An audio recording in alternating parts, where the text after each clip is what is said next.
Usai dirundung kasus korupsi, Badan Gizi Nasional terus membenahi tata kelola makan bergizi gratis. Dari aspek keamanan makanan, BGN meminta siswa tidak membawa pulang makanan MBG. BGN juga membentuk relawan MBG untuk mengawasi pelaksanaan MBG.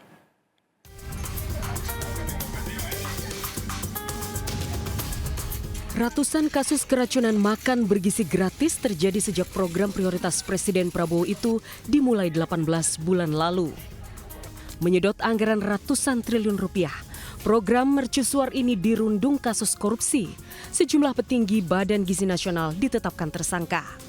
Pucuk pimpinan BGN pun berganti-ganti dan kini di bawah kepala BGN Sudaryono, tata kelola MBG terus dibenahi. Salah satunya melarang siswa membawa pulang makanan MBG karena khawatir dikonsumsi saat kondisi makanan tidak layak. BGN juga mewajibkan setiap ompreng MBG mencantumkan label batas waktu konsumsi 4 jam setelah selesai dimasak. Dari mulai selesai masak sampai dengan makan itu ya benar, tapi kemudian dia bungkus, dibawa pulang, dan dikonsumsi bersama keluarga yang lain. Sehingga yang keracunan bukan hanya siswanya, tapi termasuk anggota keluarga yang mengkonsumsi makanan itu. Nah ini bagian dari PR kami, bagaimana mengedukasi ya. Untuk mengawasi pelaksanaan MBG, nantinya juga akan dibentuk relawan SPPG dari berbagai daerah. Tim Liputan iNews melaporkan. Punya hajatan anak menikah, seorang anggota DPRD Depok sengaja menutup jalan akses utama selama 3 hari ke TPA Cipayung, Depok, Jawa Barat. Akibatnya penumpukan sampah terjadi karena tak diangkut petugas disebabkan akses jalan ditutup. Akses jalan utama menuju tempat pembuangan akhir TPA Cipayung ditutup selama 3 hari menyusul digelarnya hajatan anak anggota Dewan DPRD Depok, Babay Suhemi. Bahkan surat edaran terkait penutupan ini dikeluarkan sebuah LSM. Isi surat melarang kendaraan berplat nomor hitam melintas, sementara akses jalan hanya untuk kendaraan berplat nomor berwarna merah saja. Penutupan jalan ini pun viral. Akibat adanya penutupan ini, akses jalan truk pengangkut sampah harus dialihkan melalui jalur lama. Selain itu, penutupan jalan juga berdampak dengan penumpukan sampah yang terjadi di sejumlah wilayah di Kota Depok, karena sebagian sampah belum diangkut secara optimal. Sementara itu, Pemkot Depok juga mengakui adanya penutupan ini, namun menyatakan operasional tetap berjalan, meski penutupan jalan tetap memicu dampak di lapangan. Dari Depok, Jawa Barat, Yung Rizky, iNews melaporkan.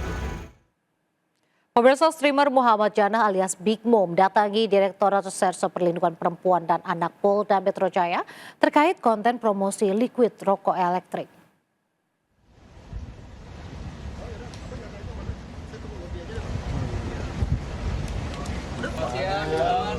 Kita ini dulu ya ke dalam kayak biasa, nanti habis udah ada pemeriksaan, klarifikasi, nanti kita kasih statement ya. Ini kita jawab. Bang Big Mo diperiksa gimana nih Bang? Belum tahu, ini kita periksa atas panggilan LI, nanti kayak biasa bahwa kita akan statement. Big Mo hadir bersama tim kuasa hukumnya. Pihak Big Mo tiba di Mapolda Metro Jaya dan langsung menuju ruang PPA tanpa memberi keterangan apapun terkait pemeriksaannya hari ini. Meski demikian, kuasa hukum menegaskan kliennya masih berstatus saksi lantaran proses hukum baru tahap penyelidikan. Sebelumnya, Big Mo menjadi sorotan di media sosial usai video dirinya diduga mengajak sejumlah anak di bawah umur mempromosikan salah satu merek liquid rokok elektrik dan memicu kecaman publik.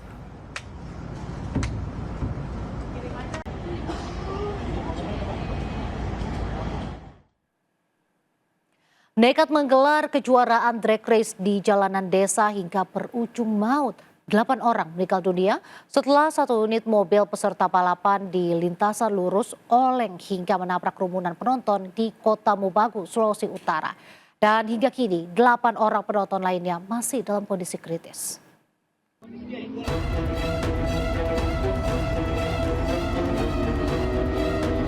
Teriak kepanikan penonton pecah usai mobil balap oleng menabrak kerumunan penonton di sirkuit non-permanen AP Mokoginta, Desa Upai, Kota Bagu Utara, Sulawesi Utara.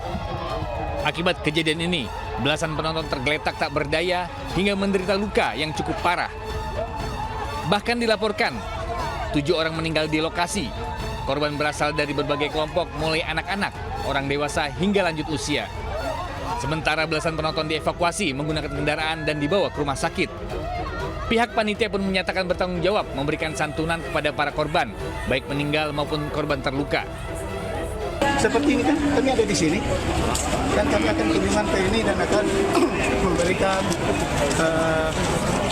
bantuan duka yang menjadi 5 korban ini. Dan yang sudah meninggal juga, yang masih luka-luka juga akan kami ya. Sementara itu, meski sudah mendapatkan perawatan intensif, 1 korban kembali meninggal dunia di rumah sakit. Kini total ada 8 orang meninggal. Dan masih ada 8 orang korban lainnya yang masih dalam perawatan. Hasil pemeriksaan sementara, kecelakaan dipicu pembalap yang kehilangan kendali hingga menabrak kerumunan penonton. Dari Kota Bagu, Sulawesi Utara, Risnan Labenjang, iNews melaporkan. Diingatkan untuk sholat subuh, seorang anak di Kuningan, Jawa Barat ini malah menganiaya ibu kandungnya dan membuang jasadnya di sumur. Kira-kira apa hukuman setimpal untuk anak seperti ini?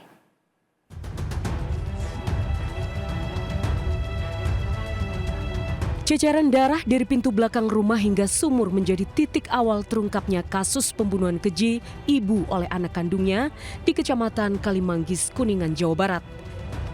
Dari bekas penganiayaan inilah, warga memeriksa sumur dan menemukan jenazah sang nenek 70 tahun di dalamnya. Warga pun langsung curiga pelakunya adalah anak kandung korban yang dikenal kasar dan temperamental.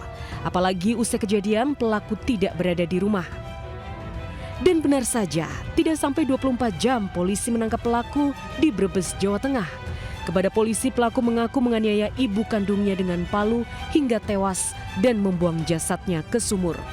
Motifnya adalah tersangka kesal karena dibangunkan pada saat sholat subuh. Pelaku keji pembunuh ibu kandung kini terancam penjara 15 tahun. Dari Kuningan, Jawa Barat, Mardika, iNews melaporkan. Beralih ke informasi mancanegara, pemirsa, untuk pertama kalinya pemimpin tertinggi Iran Mujtaba Khamenei muncul ke publik. Kemunculannya sekaligus membantah rumor negatif terkait kondisi kesehatannya.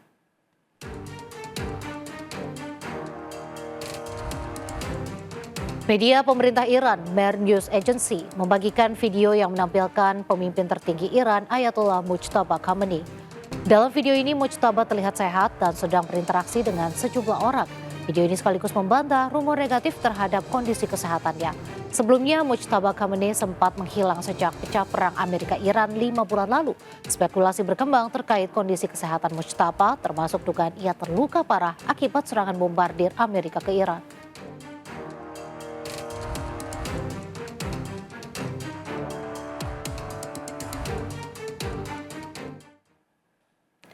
Tak hanya deretan artis ibu kota, konser bertajuk I Love RCTI juga dimeriahkan kekayaan budaya lokal di halaman Stadion Kebon Dalem, Kendal, Jawa Tengah.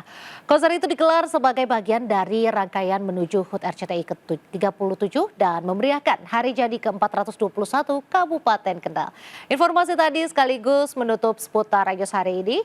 Saya Reza Nadia bersama tim yang bertugas undur diri. Terima kasih dan sampai jumpa.